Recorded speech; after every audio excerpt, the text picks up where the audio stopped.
ചന്ദ്രൻ ഉദിക്കുന്ന ദിക്കിൽ ദിലീപിന്റെ മലയാള സിനിമ ഷൂട്ട് ചെയ്ത ആ ഒരു കർണാടകയുടെ ആ ഒരു ഗ്രാമത്തിലാട്ടാ ഞാനിപ്പോൾ ഉള്ളത്. ഇപ്പോഴും ഒരു മാറ്റം ഇല്ലാത്ത ആ സിനിമ കണ്ടവർക്കറിയാം ആ ഒരു സ്ഥലത്തിന്റെ ഗ്രാമഭംഗി. അതുപോലെ തന്നെയാണ് ആ സ്ഥലമൊക്കെ ഇപ്പോഴും. കർണാടകയുടെ ഗ്രാമഭംഗിയൊക്കെ ആസ്വദിക്കാൻ പറ്റിയ അടിപൊളി ഒരു സ്ഥലമാണിത്. ഇവിടുത്തെ ഈ റോഡുകളൊക്കെ നോക്ക്, എന്താ ഒരു ഭംഗി. ഗുണ്ടൽപേട്ടയിലെ ഏറ്റവും പഴയ ബാറാണ് ഈ കാവേരി. ഇപ്പോഴും ഇതിന്റെ സ്ഥിതി ഇങ്ങനെയാണ് കേട്ടോ. ഇപ്പൊ ലോക്കൽ ബാറാണ് ഈ കാണാൻ പറ്റുന്നത്. പുറത്തിരുന്നൊക്കെ അടിക്കേണ്ടവർക്ക് സാധനം വാങ്ങി ഇവിടെ പുറത്തിരുന്ന് തന്നെ അടിക്കാം.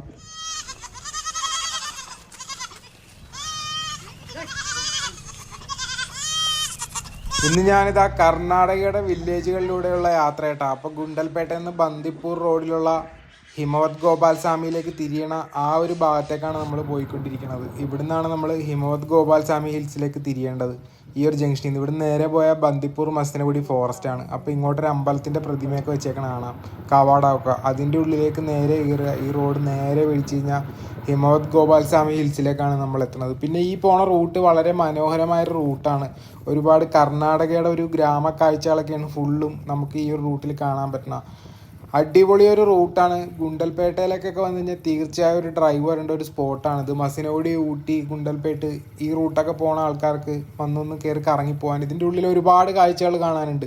കറങ്ങിത്തിരിഞ്ഞ് പല സ്ഥലത്തൊക്കെ നമുക്ക് ഇത് കണ്ട ഈ ഒരു സ്പോട്ട് ദിലീപിൻ്റെ ചന്ദ്രൻ ഉദിക്കുന്ന ദിക്കിൽ എന്ന് പറയുന്ന മലയാള സിനിമ ഷൂട്ട് ചെയ്ത ഒരു സ്ഥലമാണ്. ആ സിനിമ കണ്ടവർക്കറിയാം. അതേപോലെ തന്നെ ഇന്നും ഇവിടുത്തെ ഒരു ഗ്രാമഭംഗിക്ക് ഒരു മാറ്റവും ഇല്ല. എന്തുകൊണ്ടാണെന്നറിയില്ല. കൂടുതലും കൃഷിയും കാര്യങ്ങളൊക്കെ ചെയ്ത് ജീവിക്കണ കർണാടകക്കാരാണ് മൊത്തത്തിൽ ഇവിടെ ഉള്ളത്. കർണാടകയുടെ ഒരു ഗ്രാമഭംഗിയൊക്കെ ആസ്വദിക്കാൻ പറ്റിയ അടിപൊളി ഒരു വില്ലേജാണ്. ആ സിനിമയൊക്കെ കണ്ടാൽ അറിയാം. ഇതുപോലെ തന്നെ പശുവിനെ, ആടിനെയും മാടിനെയൊക്കെ കൊണ്ടുപോകുന്ന കാഴ്ചകളൊക്കെയാണ് ആ കാലഘട്ടത്തിൽ നമുക്ക് കാണാൻ കഴിഞ്ഞത്. അതുപോലെ തന്നെ കേട്ടോ ഇപ്പോഴും.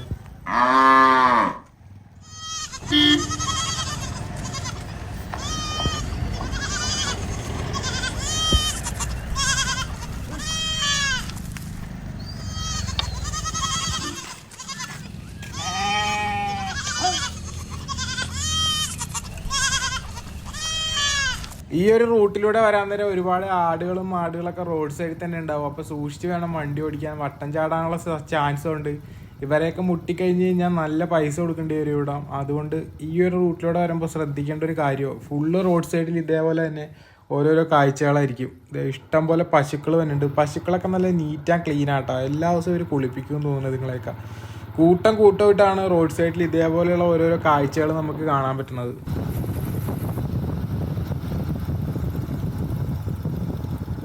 ആ ഒരു റോഡ് കുറച്ച് നേരെ ഇങ്ങോട്ട് പോന്നു കഴിയുമ്പോൾ വീണ്ടും വളവിലൊരു അമ്പലമൊക്കെ കാണട്ടെ. ഈ കർണാടകക്കാരുടെ ഓരോ അമ്പലങ്ങളൊക്കെ ഒരു പ്രത്യേക ഡിസൈനാട്ടെ. കാണാൻ ഒരു പ്രത്യേക ഭംഗിയാണ്.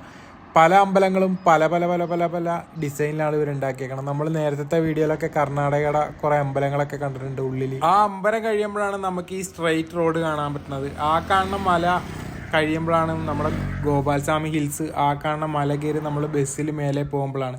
അപ്പോൾ ഈ ഒരു ഭാഗത്തിൻ്റെ ആ ഒരു സൈഡ് ഫുള്ള് ഇലക്ട്രിക് ഫെൻസൊക്കെ ഇട്ടേക്കാണ്. അപ്പുറത്തുനിന്ന് വന്യമൃഗങ്ങളുടെ ആക്രമണമൊക്കെ ഉണ്ടാവാൻ സാധ്യതയുള്ള ഒരു സ്ഥലമാണ്. അപ്പോൾ ആ ഒരു കാര്യം കൂടി, രാത്രി സമയത്തൊക്കെ ഈ വഴി ആരെങ്കിലും കയറി വന്നു കഴിഞ്ഞാൽ വന്യമൃഗങ്ങളുടെ, ആനയുടെയൊക്കെ ആക്രമണം നല്ല രീതിയിലുള്ള ഒരു സ്ഥലമാണ്. കണ്ട ഈ ഒരു റോഡ് ഇങ്ങനെ സ്ട്രെയിറ്റ് റോഡാണ്. നല്ല ഫോട്ടോസും വീഡിയോസൊക്കെ വന്ന് എടുക്കാൻ പറ്റിയ അടിപൊളി ഒരു സ്പോട്ടാണിത്. ഇങ്ങനെ സ്ട്രെയിറ്റ് നീണ്ടു നിരന്ന് ഇങ്ങനെ കിടക്കുകയാണ് ഈ ഒരു റോഡ്. വലിയ തിരക്കും കാര്യങ്ങളൊന്നും ഉണ്ടാവില്ല കേട്ടോ.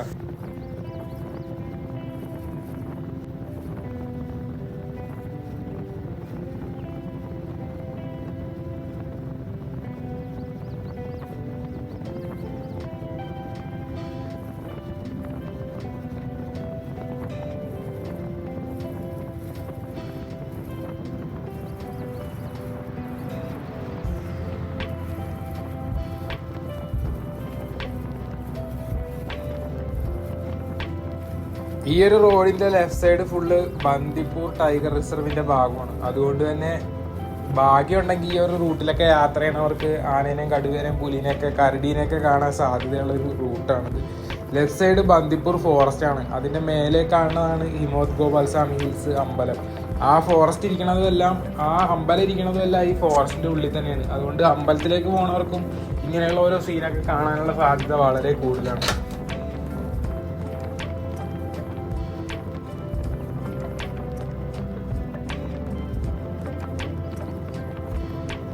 കൂടുതൽ ആൾക്കാരും ഈ ഒരു റൂട്ടിൽ വന്നിട്ട് അമ്പലം കണ്ടിട്ട് തിരിച്ചു പോകാറാണ് പതിവ്. പക്ഷേ ഈ ഒരു റോഡിൻ്റെ അവിടുന്ന് റൈറ്റ് തിരിഞ്ഞ് കർണാടകയുടെ വില്ലേജിൻ്റെ കുറേ ഉള്ളിലുള്ള കുറേ ഗ്രാമങ്ങളൊക്കെ ഉണ്ട്, ചെറിയ ചെറിയ വില്ലേജുകളും. അങ്ങനെ അടിപൊളി ഒരു കാഴ്ചകളാണ് അതിൻ്റെ അകത്തൊക്കെ. കർണാടകയുടെ ഒരു കൾച്ചർ നമുക്ക് ഫീൽ ചെയ്യും ആ ഒരു റൂട്ടിൽ കൂടിയൊക്കെ ഒരു യാത്ര ചെയ്യാൻ നേരം. ഇതുപോലെ തന്നെ ഇവിടുന്ന് തിരിച്ച് ഗുണ്ടൽപേട്ടയിൽ നിന്ന് വന്നവരാണെങ്കിൽ തിരിച്ച് ഇവിടെ വന്നിട്ട് തിരിച്ച് നിങ്ങൾ ഇങ്ങനെ തന്നെ പോകേണ്ട കാര്യമില്ല. ഇങ്ങനെ ഇതിൻ്റെ അകത്ത് ഈ വില്ലേജിൻ്റെ അകത്തോട് കയറി കഴിഞ്ഞാൽ കേരളത്തിലേക്കൊക്കെ പോണവർക്ക് നേരെ ഗുണ്ടൽപേട്ട ടോളിൻ്റെ അവിടെ ചെന്ന് കയറാൻ പറ്റും ഈ ഒരു റൂട്ട്.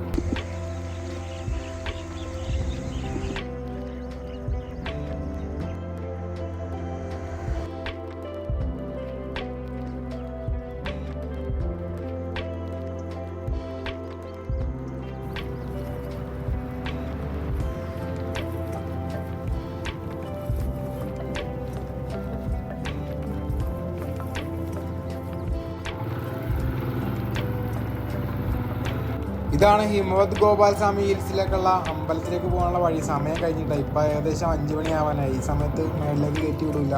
ഞാനല്ലെങ്കിൽ ഇന്ന് അവിടെ പോകാൻ വേണ്ടി വന്നതല്ല. അപ്പോൾ അവിടെ പോയിട്ടുള്ള വീഡിയോ എൻ്റെ മറ്റൊരു വീഡിയോ ആയിട്ട് ഞാൻ ചാനലിൽ അപ്ലോഡ് ചെയ്തിട്ടുണ്ട്. അപ്പോൾ അവിടുത്തെ കാഴ്ചകളും അവിടുത്തെ കാര്യങ്ങളും അറിയാൻ താല്പര്യമുള്ളവർക്ക് ആ വീഡിയോ കാണാം. അപ്പോൾ ഈ അമ്പലത്തിൻ്റെ ഈ സൈഡിൽ കൂടിയുള്ള വഴി നമ്മളിന്ന് കർണാടകയുടെ വില്ലേജുകളിലേക്കാട്ടോ നമ്മുടെ ഇന്നത്തെ യാത്ര.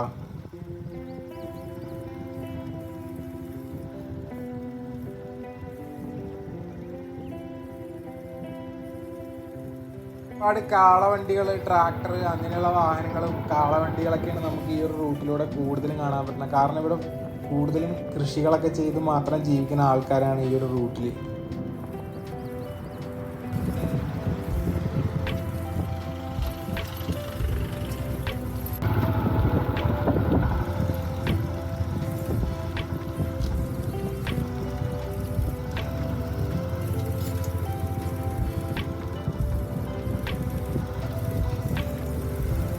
ഈ ഒരു റൂട്ട് നേരെ വരുമ്പോൾ അവിടെ ഒരു വള്ളി ഊഞ്ഞാൽ പോലെയുള്ള വള്ളികളൊക്കെ തോന്നിയ ഒരു മരമുണ്ട് കേട്ടോ. ഇത് അടിപൊളി ഒരു മരമാണ് കാണാൻ പറ്റുന്നത്. ഒരുപാട് ഇൻസ്റ്റാഗ്രാമിലൊക്കെ ട്രെൻഡിങ്ങിലായതാണ് ഇവിടുത്തെ ഈ ഒരു മരം.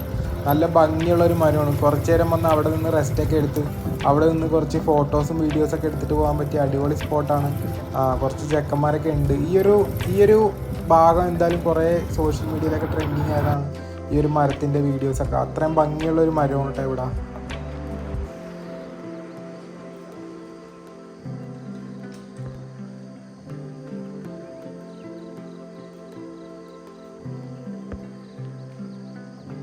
ഏകദേശം 5 മണി കഴിഞ്ഞിട്ടുള്ളൂ. ദൂരെ നോക്കിക്കഴിഞ്ഞാൽ അറിയാൻ പറ്റും കോട ഇറങ്ങിയിട്ടുണ്ട്. കുറച്ചൊക്കെ കോട ഇപ്പം ഏകദേശം നവംബർ മാസം ആയതുകൊണ്ട് ഫുള്ള് കോടയാണ് പല സ്ഥലങ്ങളിലും. അങ്ങനെ ഈ ഒരു ക്യാമറയിലാണ് ഞാൻ റൈഡിങ്ങിലുള്ള സമയത്തുള്ള സാധനങ്ങളെല്ലാം ഷൂട്ട് ചെയ്യണം. നമ്മുടെ Insta360 ആണ് കേട്ടോ. ഐഫോണിലേക്ക് വരുമ്പോൾ കുറച്ച് ക്ലാരിറ്റി വ്യത്യാസമുണ്ട്, കുറച്ച് ക്ലാരിറ്റി ഉണ്ട്. ഇതിൽ ഷൂട്ട് ചെയ്യണത് കുറച്ച് ക്ലാരിറ്റി കുറവാണ്. ഇവിടുന്ന് ഉള്ളിലേക്ക് വരുമ്പോൾ കൂടുതലും വാഴ കൃഷികളും അതുപോലെ തന്നെ കൃഷിപ്പാടങ്ങളും ഉഴുതുമറിച്ച് അടുത്ത കൃഷിക്ക് വേണ്ടി റെഡിയാക്കി ഇട്ടേക്കണ പാടങ്ങളാട്ടോ ഈ കാണുന്നേക്ക. ക്യാബേജ്, വാഴ, അങ്ങനെ പല ടൈപ്പ് കൃഷികളാണ് ഈ ഒരു റൂട്ടിലൂടെ പോകുമ്പോൾ. ലെഫ്റ്റ് സൈഡിൽ കാണുന്ന മലയാണ് ഹിമവത് ഗോപാൽസ്വാമി ഹിൽസിലെ ആ ഒരു മലയാണ് കാണാൻ പറ്റുന്നത്.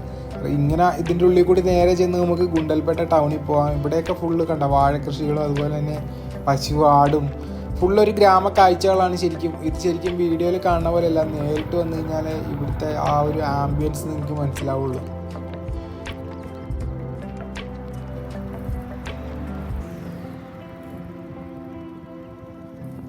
ഈ ആടുകൾ നമ്മളെ ഓടി തോപ്പിക്കാനുള്ള മത്സരത്തിലാണെന്ന് തോന്നുന്നു കേട്ടോ. അവന്മാർ വഴി മാറാനില്ല, കറക്റ്റ് നമ്മുടെ മുമ്പിൽ കിടന്ന് നല്ല സ്പീഡിൽ ഓടിക്കൊണ്ടിരിക്കുക.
ഈ കർണാടകക്കാർക്ക് ഒരു രീതിയുണ്ട്, ഇവരിതുപോലെ കൂട്ടമായിട്ടേ താമസിക്കുകയുള്ളൂ. ഇതേപോലെ ഫുള്ള് ഈ ഒരു ഗുണ്ടൽപേട്ടയുടെ പല ഭാഗങ്ങളിലും ഇവരിങ്ങനെ ഈ കൃഷിയും കാര്യങ്ങളൊക്കെ ചെയ്യുന്ന ആൾക്കാർ ഒരുപാട് സ്ഥലങ്ങൾ ഇങ്ങനെ ഫ്രീ ആയി കിടക്കും. അതിൻ്റെ ഏതെങ്കിലും ഒരു സൈഡിൽ ഒരുപാട് ആൾക്കാർ ഇങ്ങനെ ഒരു സെറ്റപ്പിലാണ് ഇവരുടെ ഒരു ജീവിതം. നമ്മുടെ പോലെ ഒരു വീടൊക്കെ കെട്ടി വെയിലൊക്കെ കെട്ടി മതിലൊക്കെ കെട്ടി അങ്ങനത്തെ ഒരു സെറ്റപ്പില്ല. ഇവർ കൂട്ടമായിട്ടായിരിക്കും ഇവർ താമസിക്കണത്.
അങ്ങനെ ആ ഒരു കർണാടകയുടെ ഗ്രാമങ്ങളിലൂടെ കറങ്ങി കറങ്ങി നമ്മൾ തിരിച്ച് വീണ്ടും ടോളിൻ്റെ അവിടെ വന്ന് മെയിൻ റോഡിൽ വന്ന് കയറിയിട്ടാണ്. ഇവിടുന്ന് നമുക്ക് ഇനി നേരെ ഗുണ്ടൽപേട്ടക്ക് പോകേണ്ടവർക്ക് ഇവിടെ നേരെ പോയാൽ ഗുണ്ടൽപേട്ട ടൗൺ എത്തും.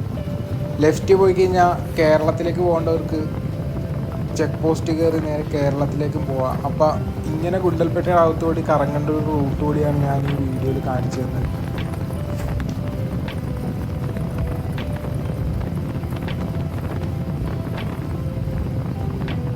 ഇത് പണ്ട് കാവേരി ബാർ എന്നൊക്കെ അറിയപ്പെടുന്ന ഒരു ഹോട്ടലും ബാറും കൂടിയുള്ള ഒരു സെറ്റപ്പായിരുന്നു. പക്ഷേ ഇപ്പോൾ ഇവർ ഇതൊക്കെ മൊത്തം മാറ്റി ഫുള്ള് നീറ്റ് ആൻഡ് ക്ലീൻ ആക്കിയിട്ടാണ്. പക്ഷേ ലോക്കൽ ബാറാണ് ഈ കാണാൻ പറ്റുന്നത്. നമ്മളിപ്പോൾ അതേ ലോക്കൽ ബാറിൻ്റെ അവസ്ഥ എന്താണെന്ന് നോക്കാൻ പോയിട്ടാണ്. ഒട്ടും വൃത്തിയില്ലാത്തൊരു സ്ഥലമാണ് ശരിക്കും ഈ ലോക്കൽ ബാറിൻ്റെ ഫ്രണ്ടും കാര്യങ്ങളൊക്കെ ഉണ്ടല്ലേ. ഇതിൻ്റെ അകത്ത് വലിയ വൃത്തിയില്ല. അതുകൊണ്ട് വേണമെങ്കിൽ പുറത്തിരുന്ന് അടിക്കുന്നവർക്ക് ഇവിടെ ഇരുന്നൊക്കെ അടിക്കാനുള്ള സെറ്റപ്പൊക്കെ ഇവർ ഉണ്ടാക്കിയിട്ടുണ്ട്. പക്ഷേ ഒട്ടും വൃത്തിയില്ലാത്തൊരു ഏരിയയാണ് ശരിക്കും ഇതൊക്കെ. കർണാടകയിലെ ഒരുമാതിരിപ്പെട്ട ബാറുകളെല്ലാം തന്നെ ഇങ്ങനെയാണ്.